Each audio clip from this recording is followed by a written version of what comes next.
Hi artists! Today we're going to talk about lines. We're going to talk about how lines are used to go in different directions. When artists draw lines, sometimes they turn them into shapes. Today we're just going to focus on the direction that we go in. So if I take a crayon in my hand, any color you'd like is fine. You can use your sketchbook or blank paper or whatever you have handy. I'm going to go to the top of my paper and I'm going to draw a line that goes all the way down my paper. That is called vertical. Can you say vertical? Then I'm going to take my crayon and I'm going to start on the side and go across my paper.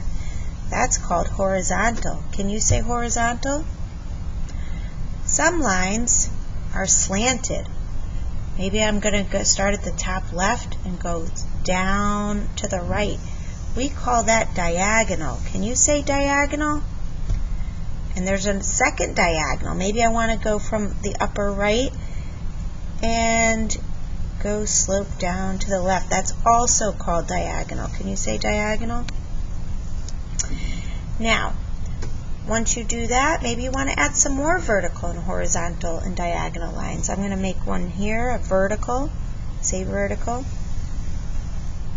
Maybe I don't want to go all the way down my paper.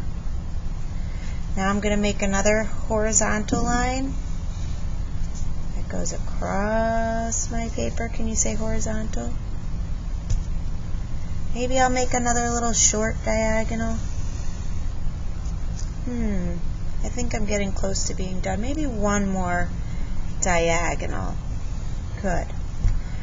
So, you've been seeing these lines. It'll be your job on paper to draw some vertical, diagonal, and horizontal lines. Then comes the fun part. You have to start coloring. So maybe I'm going to take this purple crayon and I'm going to start coloring. But notice how I'm coloring. I'm coloring little marks. I'm pinching my crayon. I don't want to make big marks because then sometimes that looks scribbly because I have so much white space. I want to make sure I color inside these lines that I just drew and stay inside the space. When we try to show neatness in our work, it's called craftsmanship. Sometimes construction workers and carpenters try to show good craftsmanship in building houses.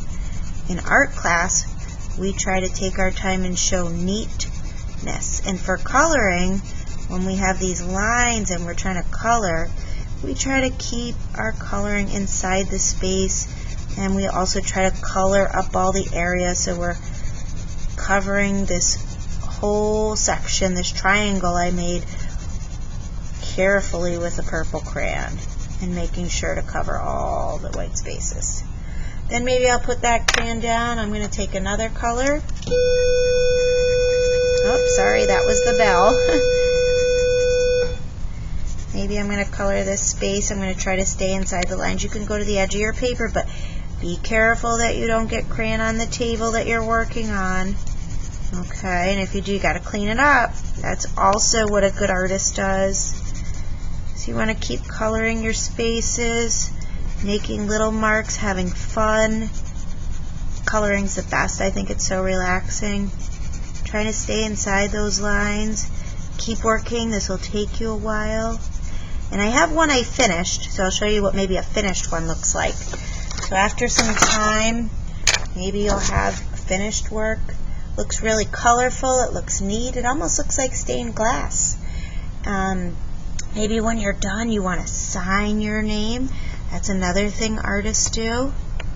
Keep practicing the names of your lines. See if you can remember vertical, horizontal, diagonal. And last but not least, make sure as an artist you clean up your space. We don't want to leave a mess at home. That's another thing artists always do. Well, I can't wait to see what you create. Share it with me when you can. I'm so excited, and I'll see you real soon. Bye!